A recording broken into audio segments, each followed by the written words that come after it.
Happy Wednesday. I am here with Kay again for our highly anticipated part 3. Kay, what's up?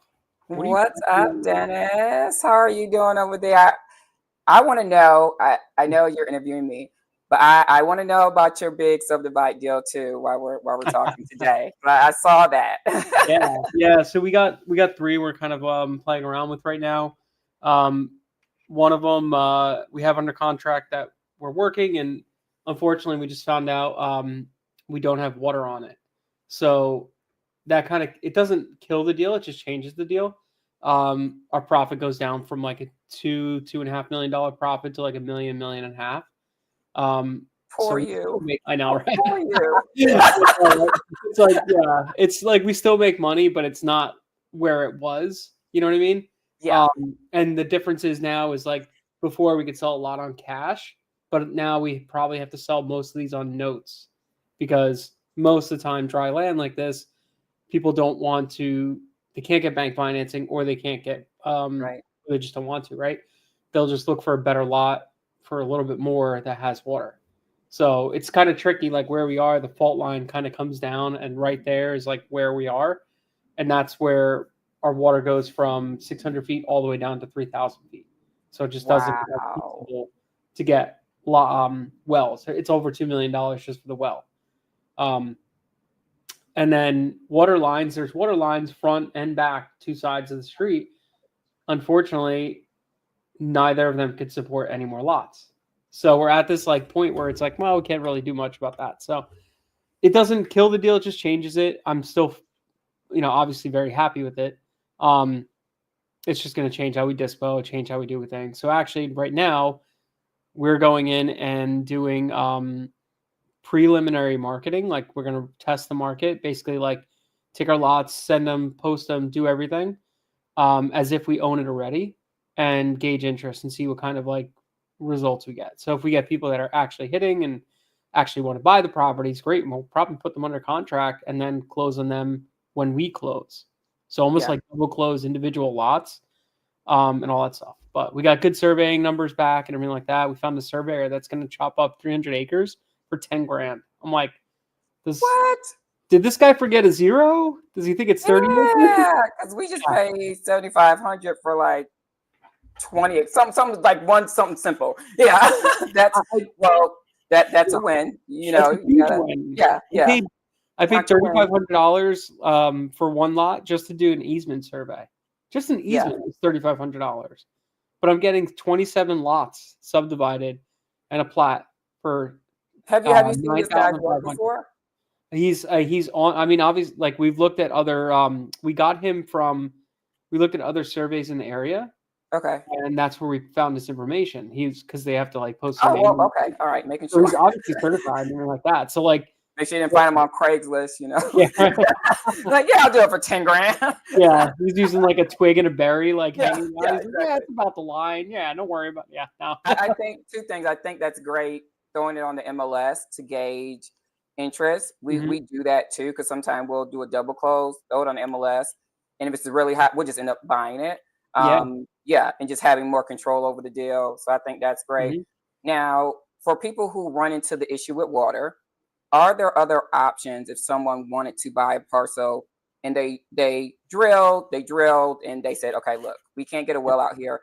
Can water be delivered in trucks? Are there other options for buyers or something that you would do as an investor to make it more appealing for the end buyer to Yeah. solve that water So problem? there is no water availability like right now. Now the thing is that we've talked to the water companies. Both water companies both said we want to upgrade our systems, but we can't do it yet. So we're gonna do it in the next few years. Okay, great. So these people would basically buy this land cheaper right now, anticipating that later on they'll have water. But for now, what they could do is you could get a 5 gallon, 5,000 gallon, 10,000 gallon tank, whatever the case may be. Tanks are fairly cheap. You set it on your property, that's yours, and then you have a company comes in and carts in water. Costs Got it. about Okay. it's anywhere. It's like 10 cents a gallon ish, something like that. Sometimes you get it cheaper, whatever. Especially if you have like multiple properties coming in, they'll do it a lot cheaper. Um, And they'll just come in, they'll come once a month and just fill up your tanks and charge you whatever, just like oil or anything like that. So it's not like you can't get water. It's just that It's difficult. changes. It just Yeah. it boggles my mind because on the lot itself we have 2 surface water ponds.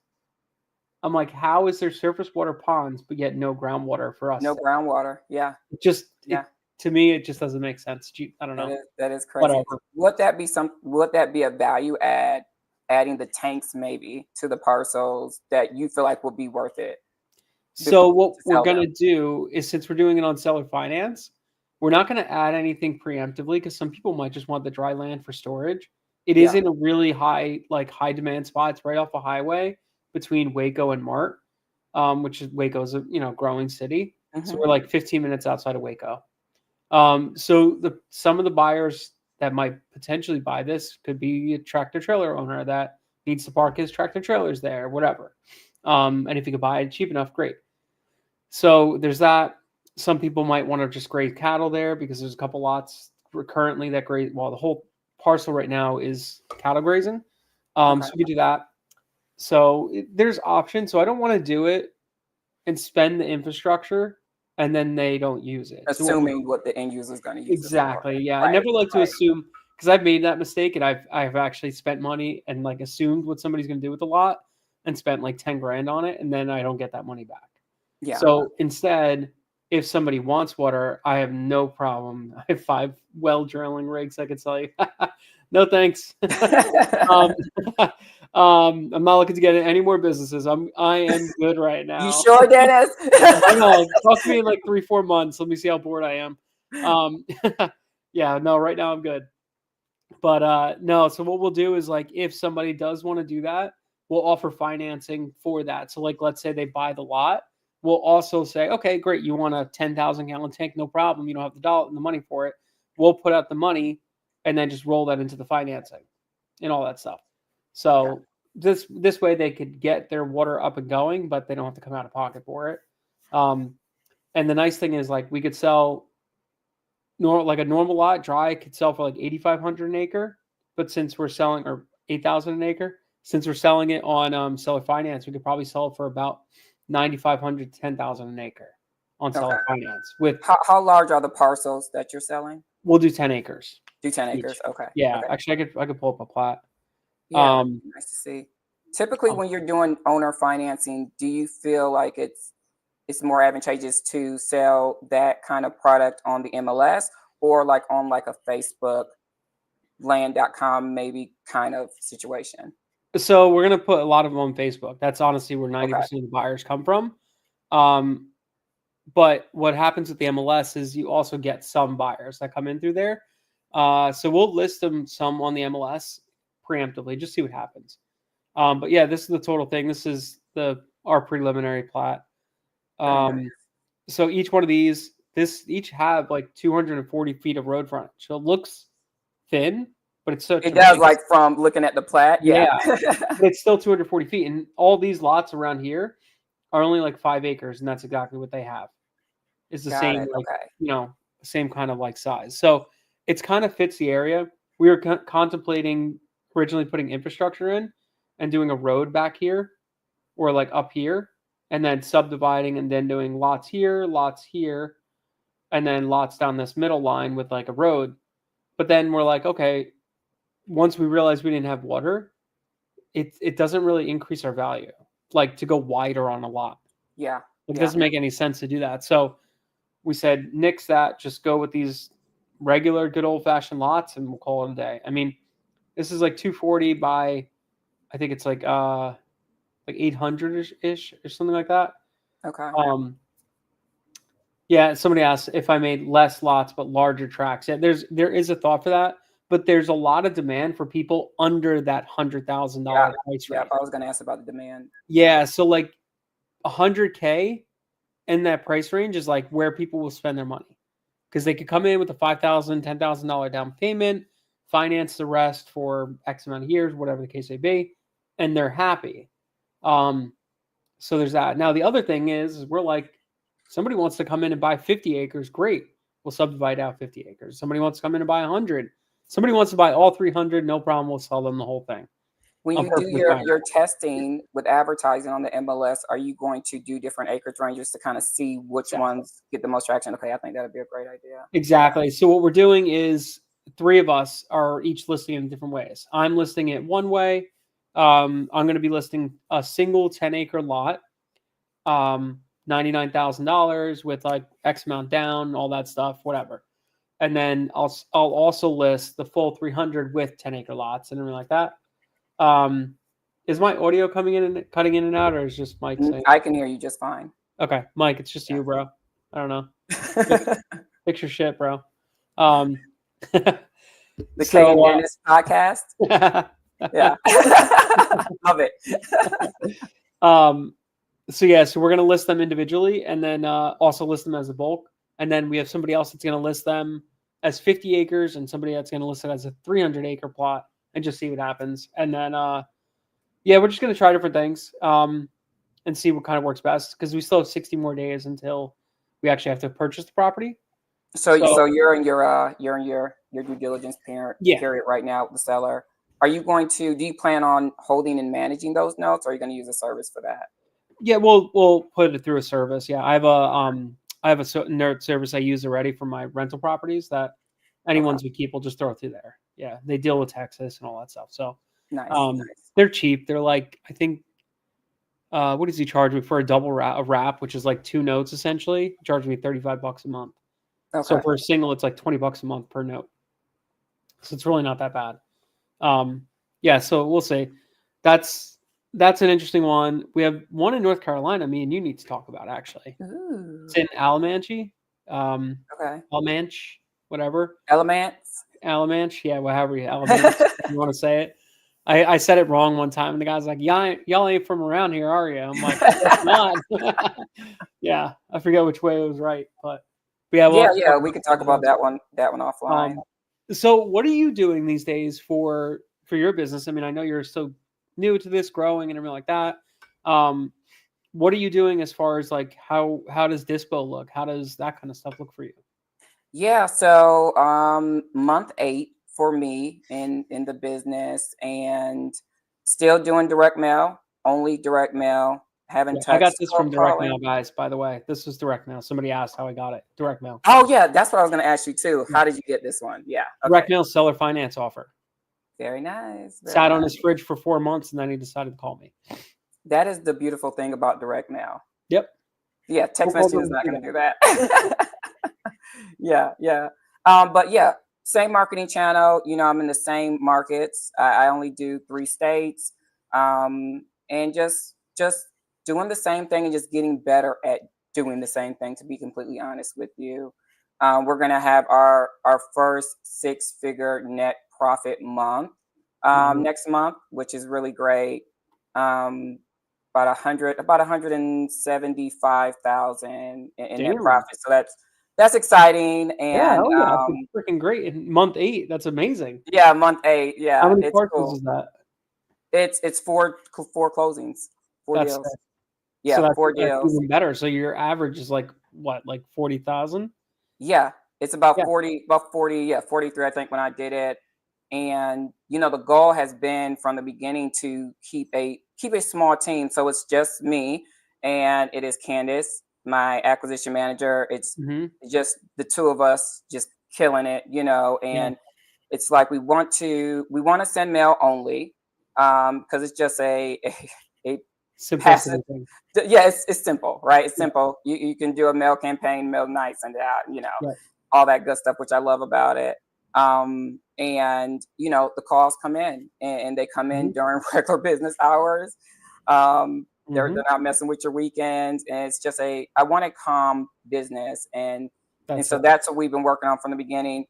You know, I looked at the deals that went full cycle, you know, in the beginning of the business, and they averaged about 19 or 20K as far as the net profit was concerned on those. And Mhm. so like we have been plugging away, but just getting better at what we're doing. So now we're like, okay, we're at a little bit over 40K, you know, net profit for a deal. We continue to, you know, want to add those kind of deals into the pipeline and make sure that we're hitting at least 6, you know, 6 figures in profit every month. Like you can look at your pipeline and kind of estimate what you're going to be doing. You know, Mhm. we've realized it's an 81-day average from the time we list it to the time we get our wire. So our average is 81 days.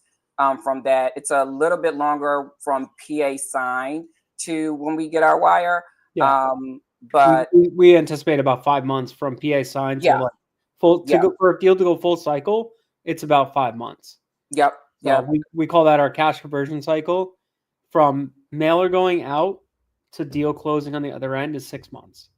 So if yep. you send mail today, don't expect a wire for 6 months, Yeah, essentially. exactly, So exactly. people out there, I mean, we're working on even closing that timeline, you know, because even the deals that are closing next month, these are deals from, you know, beginner version of K in yeah, January, in December, you know, like underwriting and doing yeah, the business. So like, you know, the deals we'll get next month is from a little bit, you know, a little bit more experienced K. And so the mhm, deals and everything are just getting better. We're learning how to quickly say no to things that are just kind of, there's profit there, but it's just kind of a headache. And it's just like, yeah, you know, we can choose what we want to do. You know, we can choose the deals we want to do, and and I think that is the power. And I know I always say it, but that is just the power of just sticking with kind of one way of doing things yeah, and just continually putting those reps in, continuously getting better at what you do, and that's simply all we're doing. You mhm. know, so That's that's where we're awesome. at. Yeah, that's awesome. So, I mean, I think that really pays homage to like just sticking to your guns and like not deviating. A lot of people are like, "Oh, this is cool. Let me go shiny object over here. Let me do this. Let me do that." Um, and also too, keeping it small keeps you nimble and allows you to move things like pretty quickly.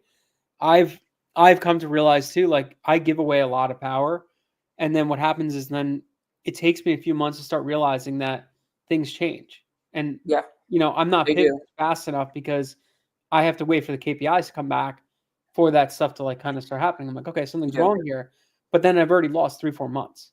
Yeah. But when you're in it by yourself and you're looking at everything and doing it yourself every single day, you notice those little changes week by week, and you're like, I could change this today. No, I can adjust my mailer. I can, you notice it yeah, right away. And one thing is like you have to measure what you do. Like if you measure daily, you won't have bad weeks, right? If you measure weekly, you won't have bad months. You know what I'm yeah, saying? If you're measuring something one time a year, you're gonna have some bad years, you know, and that's just yeah, like the more you measure, the more you can control, the more you can correct your business and figure out where those gaps are. And yeah, so like I have my CRM, but we like put everything on the whiteboard to visualize sure, it and see it every day and just kind of like literally see the visual aspects of the pipeline. Like, okay, what deals need to be, you know, closed, what deals are in, you know, pending title, what, you know, just looking at that and making sure everything is moving yeah, along and, you know, looking at deals that maybe we said yes to in December or January and we're like, call them back. We got, you know, the market's not responding or it's a little, whatever decision, like tell them we're only going to give them this much, you know. just And that's it. those are crazy situations when we have to call people back and tell them, you know, but just be upfront and honest with them. We had a situation, we had Mhm. two lots and they're worth about 80, 90,000 a piece, each lot.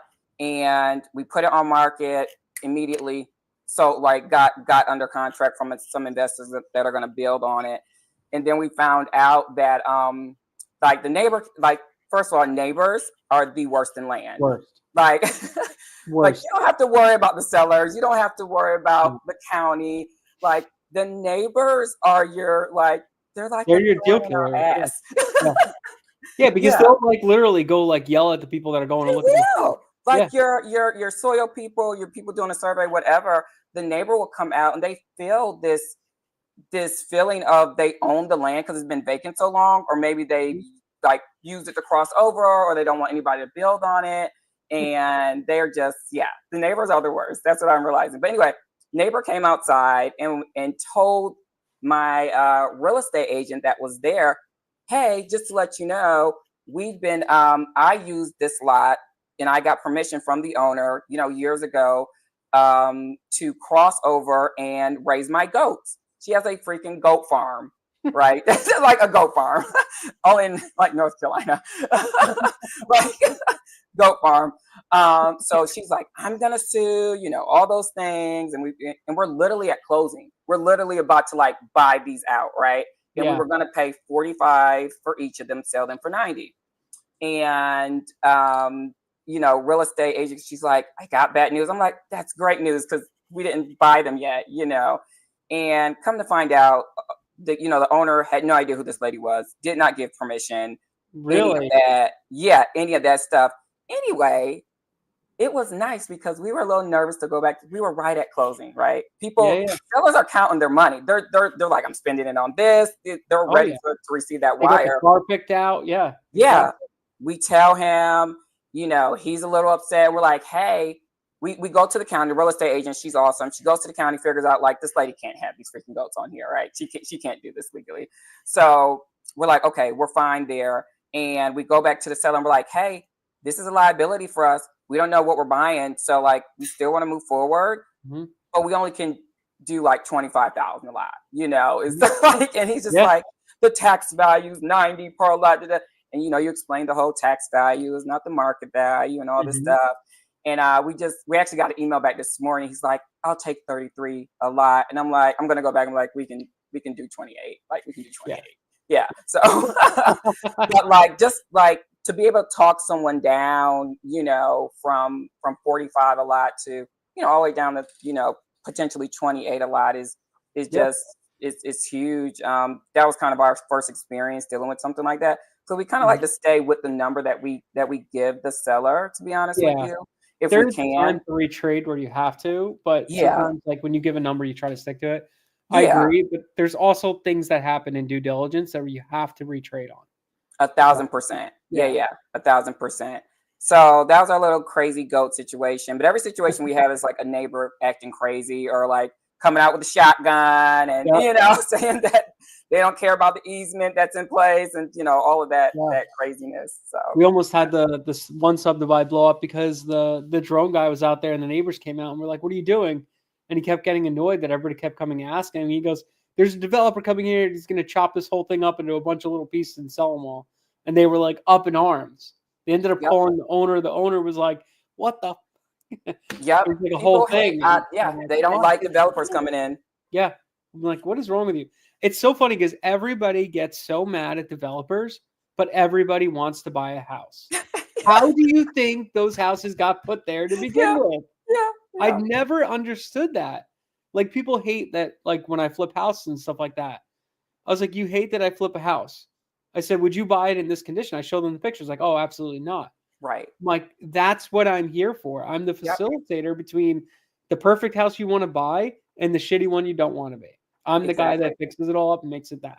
Yep. Yep. So, Yep. yeah, Yep. it drives me nuts, and everybody's like, "We have a housing shortage." Don't buy my land next to me. Yeah. Don't do Don't that. build on my land. Yeah, Yeah. not next to me. Yeah. That's somewhere else. That's their problem. Yeah, People it's fun. hate people that are not from that town or that Yeah. state coming in. It really helps because we've had to Mhm. write like letters and say, "Hey, we're local. Like I in you know North Carolina and all of that." And that does go a ways with folks when they see that you're local and all It that stuff. does. And you know, and sometimes we had to tell them like someone bought this on the double close. They're just building one house on it. You kind of have to explain that to the neighbors and everything like that because they can make a deal like not necessarily kill it, but like just make it harder than it needs to be completely Yep, honest with you. So they yeah, do. They definitely do. So, as far as, like, your stuff, like, goes, you're still mailing in-house, right? yeah, yeah. Still Okay. mailing in house. Did you Yes, get my a bunch dining of, like, room has been taken over. We actually were looking at some office spaces earlier today. yeah, Kind of like the private office spaces you can get like in kind of the shared spaces or whatever. like a Regis kind Um, of thing, yeah. yeah, yeah, yeah. So we were looking at that today because we just kind of my house is just turning into Yeah, little a little mail house. yeah. I don't know if you heard the interview I did with Luke Smith, but he said, like, he used to mail everything in-house too. Oh yeah, I did. Yes, in his Yeah, garage, in his right? garage, he literally had a full-on printing press and everything, and, like, Yeah, had everything, but he would send out 50,000 plus mailers a month. Like, that is yeah, insane. Like, yeah, we don't send that many. Last month we did 1,600. Like, yeah. and That's that the was thing I love about, like, talking to you because, like, people think, like, I have to hit this volume to do deals. I have No, to you hit. don't. I have to send 10,000, 20,000, 30,000 mailers a month to make money, and that's crap. Yeah. Because I don't feel like you need to do that, and I wish people would think otherwise. Because it's totally like you just have to know how to pick your markets. You have to really know and like really know how to price it. You Yeah. like really seriously. It's I think crazy. if people stop, so I think for so long this industry has said, you know, send mail, send mail, send mail, do marketing, do marketing, do marketing. So it's like get it out there, get out there, and there is truth to that, absolutely, and it is truth to, you know, you have to have some value. You can't send like 500 letters a month and be like, hope I get deals. You know, you could, but it does increase your chances having a decent amount of value. But like more importantly than anything, it is literally market selection, like day in and day out. Like I do, and I saw somebody said no VAs. No, yeah, no VAs. Like I do, you know, from beginning to end using land insights. Um, at the top is market selection, Mhm, becoming really, really good at knowing your market, knowing your metrics, like mhm. and getting down to like going range by range in the state. You know, I put Yeah, North Carolina or Georgia or South Carolina, and I go, you know, 2 to 5 acres, 5 to 10, 10 to 20, like what acreage ranges and what zip codes are doing the best, right? That I want to yeah. target. And then cleaning, you know, pulling that data, scrubbing that data, pricing that data, and getting it out the door. Like can do it in like an hour, to be completely honest with you. It Like does I have, not oh, does I do not have a take that long. full-time mail person. He's here. He's in the dining room. He Yeah, does work, you know, 30 to 40 hours a week. And like I'll just hit after I do all of that stuff and just hit print. He grabs it, and we have different tiers of mail. We have like tier 1, tier 2, and tier 3 based on like the value of the land. And I'll just write like tier 1, tier 2, and he knows what that means. And he'll go and he processes physically, sits there and processes like all of our stuff out wow. the door. So What is that that is like? that is how we do everything. No VAs. Yeah. Um, How does yeah. that even like look like for you for like your mail merge and stuff like that? Like, is it printing a stack of envelopes and a stack of letters and yes, like mail it No, to? that would be hell. Okay. Like there Yeah, yeah. is super expensive machinery like printers that like will align those two things, like the letter and then like the envelope. I don't. I keep it simple because it needs to be something that I can do repeatable, or he can do repeatably. And so we do double envelopes. Oh, So okay. yeah, yeah, yeah. Gotcha. That makes Sometimes there's like the tier 3 stuff is like stuff that I'll sit and do. That's like a very small stack of like maybe 30 or 40. And and that stuff is like, yeah, yeah, you're calling when you get that. Like I will do that, and that's a little bit what more are those? involved. Like, what's the difference between your tiers, like tier 1, 2, tier 3, if you don't mind? Just Real the quick. just the value of the property. Okay. Yeah, tier 3 is like anything over what $300,000 in value, market value, and we feel like we really have the pricing extremely dialed in, like over 90% confidence score with our pricing, Okay. and it's worth that amount. That goes to tier 3. Tier 2 in the middle for that mail. That mail's a little bit more expensive, but it's not as expensive as tier 3. But it's a little bit more expensive and it's a little nicer than tier 1. And that's the middle ground. That's stuff that's worth about 100,000 to 300,000. And Okay. then anything under 100,000, between 40,000 and 100,000 worth of value gets the tier 1 mail. And tier 1 mail is like when I first started doing mail from home, and it still hits. It hits very, very well. But I Yep. noticed like a person that owns something that's worth $50,000 is a very different person that owns something worth $500,000, Yeah. right? These are two different avatars, so you can't expect to get the response from, you know, two different people with the same marketing strategy. Mhm. So that's why we have different tiers. Okay. Yeah, because I remember like so on your tier 1, that's where you have like the roadmap and all that stuff, like the thing you kind of shared Yes, last yes, time. yep, yep. And it's Okay. the same, like, let me be clear, it's the same templates across all three. Like we just Oh, do some okay. other unique stuff, you know, but it's the same, it is the same letter, like it's the same template, the same like kind of roadmap. We you know we upgrade the verbiage and change some things. You don't want to confuse like sellers that are like have a cheaper land. Like you can literally confuse them just by putting the wrong verbiage in there or trying to offer the wrong thing. They're just gonna throw it away. Confused buyers don't buy, right? Right, So right, yeah. So we want to make it simple and speak to the person that's opening it. But yeah, 2 pages, you know, we send, that's it. We don't do a contract. Yeah, I've Anything like been that. I've been contemplating getting away from the contract too, because like at the I've looked at all my KPIs, and I've never once actually went through with the deal that we signed a contract with. Like But they said, like, it's so crazy. Like in this business, it works for some. Like everything oh, works for someone. I do think it works for lower end properties, is what yeah, I'll say. Like no one's gonna sign something blindly that has a property worth $150,000 and be like, oh yeah, let me send this to someone. Let me sign yeah, this and send it. You know, like they want to talk to yeah. someone. You Yeah. know, So yeah. like, are you scrubbing out like a specific parameter, like own more than 10 years or whatever the case may be? Mm-mm. Any moderate. Nope. They just need to own it for like 3 years. Okay, so as long as Yeah. they've owned it for 3 years, you're good to go. Yeah, they own it for 3 years. You know, we're pulling that data. Yeah, We're scrubbing, you know, road frontage, landlocked. yeah, We're scrubbing slope, you know, which is important to scrub. What else are we scrubbing? hmm Wetlands, floodplains. We're scrubbing that stuff. Depending on, like, we have different scrub filters for different areas of the market, right? Because of yeah, the topography. So, funny story. Before I knew how to scrub out slope, yeah. I sent a mailer. I don't know if it was January. I sent a mailer to a western side of North Carolina. Anybody know North Carolina? West side is mountains, Very lots of sloping. Yeah, mountains, right? yeah. And typically, when you think like nobody wants to buy like a side of a mountain, right?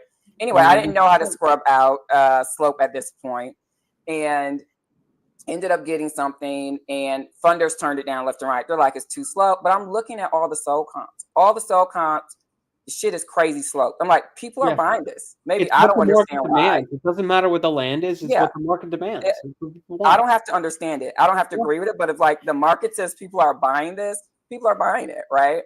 And so I'm like, because you know when you're new, and I consider myself still relatively new, like you're not super confident in your underwriting, and then when like the funders tell you no, you're like, damn, maybe that is not a great deal, you know.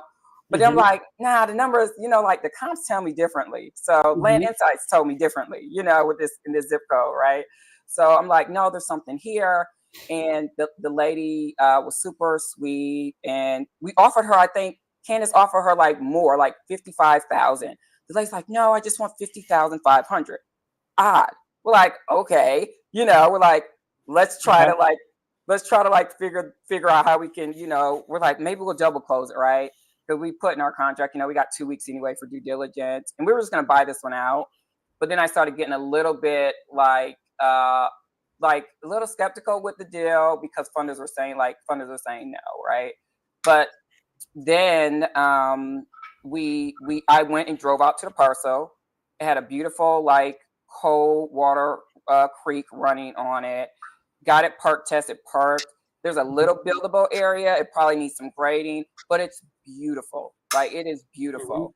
And so ended up working with Eric Shiraza. Is that his name? His last name? So I'm not sure. I'm probably saying it wrong. Sorry, Eric. But Yeah. anyway, uh, he was good with the deal. We got it parked, and you know, like 1.5% interest on it, like super, you know, great. Nice. Had to put 20% down, you know, of our money in it, which was fine, and listed it. It sold literally for 8 days for $135,000. Like 2 week close. Like we close on it next week. Yeah, That's like crazy. it's crazy. Yeah. Yeah, Yeah, you don't have to understand why people are buying it, you just don't have to see that understand it. people are buying it. Yeah, That's it.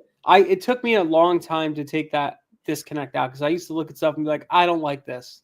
Me I even personally. do it now, and I'm just like, but Yeah. listen to the And then I'm like, market. it doesn't matter what I like, because people like in Texas, like this whole water situation, I'm like, I wouldn't buy a lot without water. Like, no way. I honestly wouldn't even buy a lot with well water. I'd Yeah, want to do like city water me so it's either. so Me clean. either. Like I'm such so But prissy, we're right? not the end buyer, Yeah, right? exactly. But then you got people out there, they're like, oh yeah, no problem. That's good. Don't worry about that. We're good. I don't need the water. We're good. We Yeah, got get a carton in every there. so surprising. Dirt Yeah. roads. I'm like, I would never buy that, and people are like, oh, it's fine. Well, Yeah. they buy it. It's like, They love it. yeah, They they love love it. it. So So you do weird. have to take yourself out of it because there's plenty, you know. anything that I can drive to, I'm driving to because I want to take a look at it. There was this one that had tons of like, it was like 2 old houses on it, but it was 5 acres. So it was like a lot of land, a decent amount of land. It Yeah. just looked like, ugh, it just didn't look great, but listed it and it just got crazy responses. Like, we're going to double close. We're like, we're just buying this out because we can ask for more. Let's just go ahead and buy it out. Yeah. You know, like I wouldn't touch it at all, but apparently, you know, like the numbers don't lie. No. The numbers just don't lie with the demand and the sold comps and everything like that. So Yeah. that's what you learn to go by. And you also learn too in this business, like not to make emotional decisions for your business, because we have those weeks and those days where stuff falls out of escrow, or, you know, something happened and like we're just not having a great day. Mhm. And sometimes we can make decisions off of that, like, oh, I'm not marketing to the area no more. I'm not doing this. And it's Right. like keeping those emotions in check is important. In the same way, when like things go really good, not to be like, oh, I'm going to go market to that whole county now because, you know, because Yeah. something went really well. Right. So, you Yeah. know, Are just you mostly doing like pockets or zip codes, like polygons and zip codes, or is that like so I nature? only do zip codes. Yeah, Yeah. only do zip Smart. codes. Very hmm smart. And That's acreage really cool. ranges. Yep. So Yeah. I'm like, okay, what is the acreage range? What do those numbers look like? And then I take all that and I put in Excel sheet, and then we take a look at, okay, geographically, where are these zip codes, right? In the Mhm. states, like, are they coastal? Are they mountainous? Like, because that is important when it comes down to you. You can't just filter everything the same way. No, And I learned that you no, just no. can't do that, Yeah, right? So because you do have, wetland filter will take out 90% of your lots if it's in like a coastal area or something like yeah, that. And yeah, guess what? Now all your data is gone. yeah, But like, so you don't want to do that. And same thing with like slope properties in Western North Carolina. You can't use yep, slope in Western North Carolina because that's probably what the area is like. So yep. you have to think about that stuff, you You have know? to think about it. And Yeah. people are so like, oh, just pull it and send it. Or their VAs are trained to, you know, scrub out slope or scrub out willow. Like you're missing a lot of good stuff, Yeah. you know, That's like, why I categorize.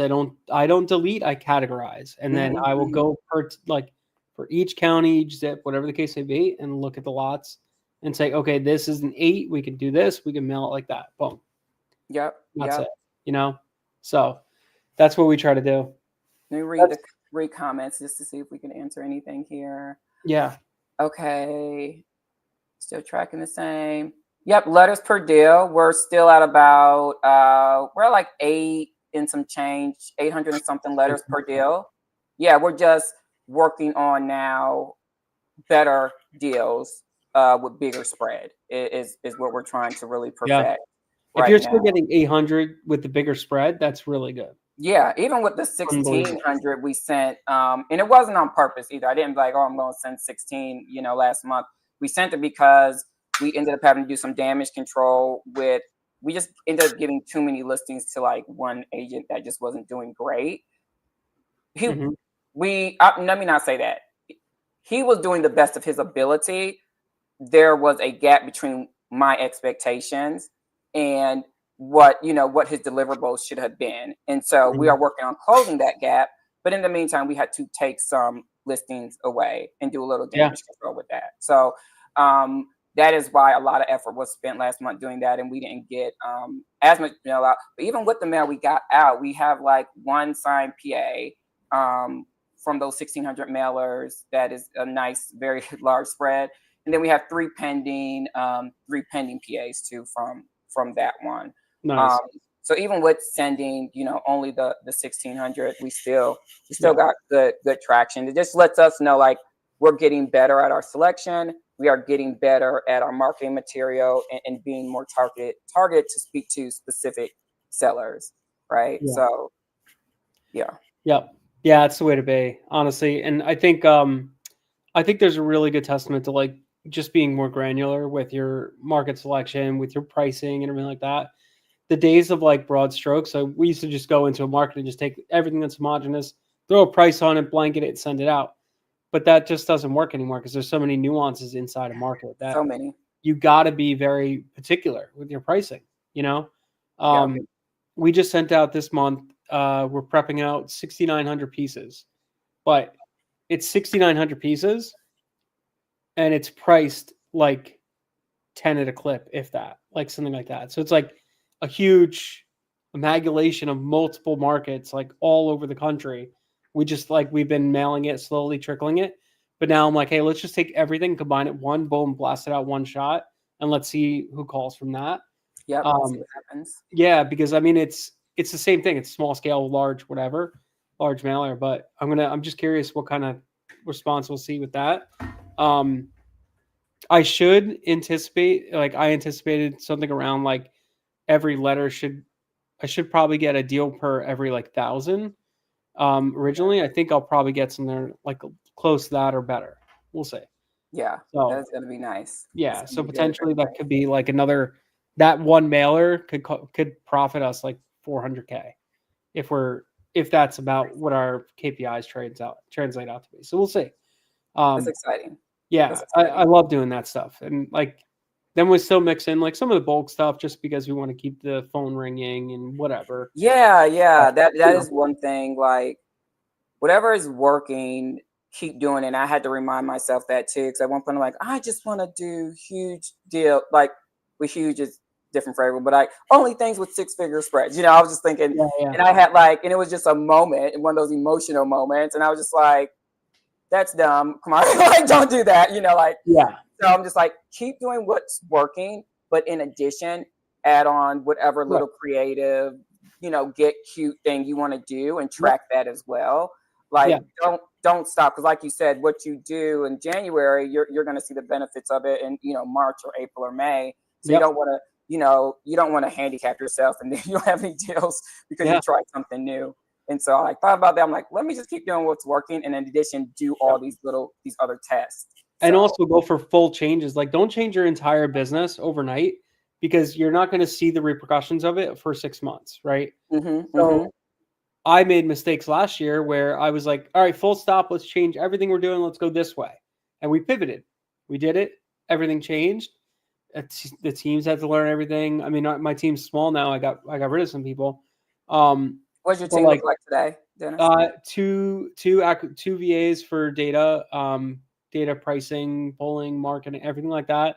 They handle everything on that side, and then one acquisitions. That's it. Okay, okay. So, and then myself and Rob. So it's just 5 of us. Um, Are and you it's talking? Are you talking to sellers these days no, I at haven't been, all? but No. I think I'm gonna get back on the phone because I want to see if it's our KPIs or if it's like people on the phone. You know, Yeah. is Jump it in there. yeah? If I could change things and it gets better, then it's not the deals, it's the person on the phone.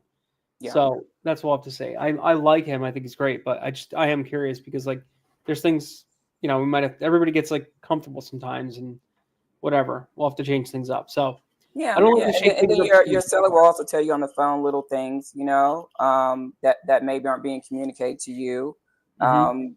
which is what I hear on the phone a lot. Like, and Yeah. it allows you to kind of tweak what you're doing if you feel like, okay, there's mistrust here, or you know, sellers use certain keywords on the phone with you to let you know what they're thinking, or if they're confused, or if they're not sure if you are a real person. And if you can pick up on that, you can like improve, your marketing. Yeah. So. Exactly. I agree completely because the other day we actually got a seller who said to me, he's like, I want to work with these guys because they look like, local investors and everything like that instead of like the big time corporate people. He's like, that's who I am. So like they wanted to work. So it's like, okay, great. So feed more into that kind of thing, Yeah. So that's what I agree with. I do agree wholeheartedly. Um, so yeah, but okay. So going forward, I know you want to do some of the cute stuff, but I think staying what you're doing is working. Yeah, we're doing Like, cute stuff all the time, yeah. Yeah, I think like but we're keeping like yeah, like an we 80-20, keep, right? Do yeah, like 80% is what works, and then do like a 20% little cute funsy play, right? yep, yep, That's what I would do. exactly. Like, Sumner the other day was trying to convince me to do texting and stuff like that. He's like, I don't know, man. He's like, I think if you look at my KPIs, I think you'll want to do it. And I'm like, I'm sure they're great. I really do. But like at the end of the day, I'm looking for simplicity because like for Sumner, it's like he has, his land business, coaching, and Bali. That's like it. That's it. Those three things, right? I have land. I have my cleaning business. I have electrical, I have kids, I have a wife, I have family, I have like so many other hats I have to wear that I don't want to add in like all those crazy things. I'm like, look, mail works. It's simple.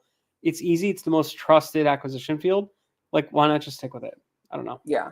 I I get just don't want to build a team around texting. Like, it. I know it works. Like, I see the numbers from people, just like I know cold calling works. Like, Yeah. it all works, but it's the team you have to build around it, and it just depends on if you want to build that team, if you want to Yeah. manage that team, if you want to add that arm to your business. I know I'm losing money not doing those Same. other 2 marketing channels, but I'm okay with that because there is there is just a benefit to doing one thing over and over and over again. In my opinion, and getting really good at it. I think that's the best way to do it. Just get really good at one acquisition channel, and then it's like, okay, maybe in like 2-3 years, and I do have a team, I've automated things out, and like at that point, maybe you just hire an operator to say, hey, this is what we're doing in this. Go build this and texting. I don't want to be a part of it. Just bring me deals, and like, fine. But I just and I know you may talk to me later, and it's just like surprise. I want to go big. I think it depends on your goals. Like if I decide to say, okay, I want to go big, I want to do, build teams and do different states. Like now I've been in it, once maybe I hit a year, I'm like, I know how this business works. I know how to do lead generation. We know how to do this. Now it's like just plug and play in other places. And maybe it's build a bigger team, you know what I'm saying? And do all of those things, right?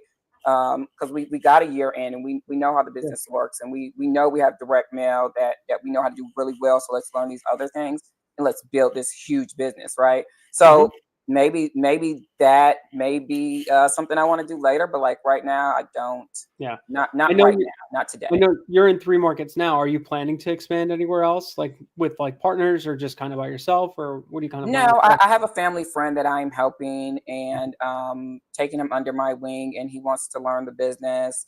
And You're like, gonna get like 50 people reaching out to you now, just so you know. I know, and we're kind of doing like a franchise model, right? We're doing like a so we picked a state, we picked Tennessee, and we're like, okay, here's what we're gonna do. This is how you're gonna learn. Like, I am doing Zooms and recording them and doing it's so crazy. Like when you know something in your head, it's one thing, but when you have to like regurgitate it and teach it to someone else, like you learn it better because like you have to break it down so someone can pick it up, right? It's not just like in your crazy head anymore. That's honestly why I like doing the coaching stuff, because like those, like you get better. There's you could do really well at doing it, but teaching it is a whole different complexity. You actually learn it better by teaching it. So that's why I'm learning. I love doing that. So we're doing that. And in the meantime, we are taking my exact blueprint that I do, and we are copy and pasting it, my face, everything, our marketing, everything. And we're doing it over in a different state, right? We started that this month. And how he's going to learn is that Candace is still going to be the acquisition manager, pick up the phone. We're still going to be the face, still the marketing, all this stuff. But in the background, when a deal comes in, we plugged him as a user into Pebble, all of those things. And, I made him buy Zero to Hero, and he took that course, all that stuff.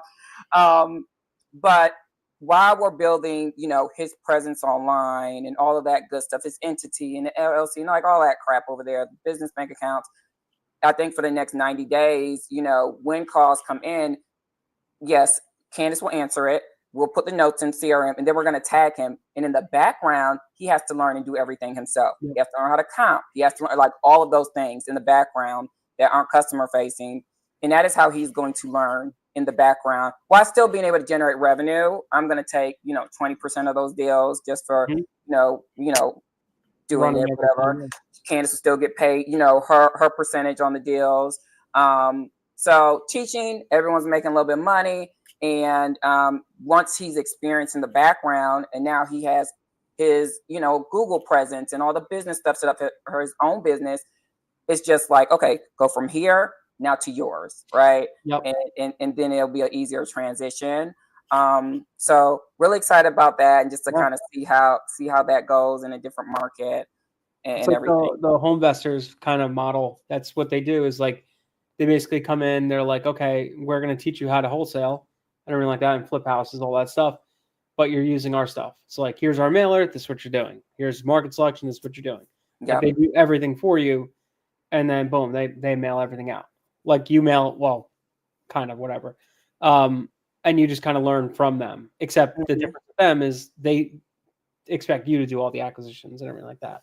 So, okay. And they also help you by providing financing. That's another whole thing. So there's little nuances, but yeah, I actually originally wanted to do the franchise model. I quickly got away from that because I don't know. I don't know what I am, I guess. I don't know what I am. It didn't fit me anymore. I think I just like having freedom and flexibility, and I feel like I like to make sure I over deliver, and if I can't over deliver for somebody, then I feel like I'm letting them down, even though they're like, no, that's I feel that. Yeah, I feel that way too. To be honest with you, like, people ask, like, "Oh, do you do coaching? Do you do?" I'm just like, first of all, I haven't even been in for a year, so I don't feel like I can coach anyone, right? And then I would not feel good charging anyone for giving any advice on anything, because it's just like, you don't know if it's going to work for them or not. You know, No. I know what I do works, and that's why I'm comfortable saying, okay, plug and play over here. You learn in the background. I'll teach you in the background. You know what I'm saying? And then now consulting. That's what you get, like marketing consultant. Marketing consulting, maybe. That would be a freaking, you go into people's business and just like, hey, let me see your marketing. Show me everything. Okay, this all sucks. Let's change it. There's a show like that, isn't there? Like Bar Rescue or whatever. The guy that Marketing Rescue. Yeah. Like something like that. Because like, I mean, let me see your marketing. It all sucks. It all sucks. This is all terrible. I don't know. No wonder your KPIs suck. Like, that would honestly be like a great like thing. Like, I know so many people that would probably do that. I would hire you to come in and just like, honestly too, because it's like third party outside person coming in and like telling the team like, hey, these are the things you have to change. Yeah. Like, you'll probably affect something. Because if I say stuff, it's like, it's Dennis, whatever. Right.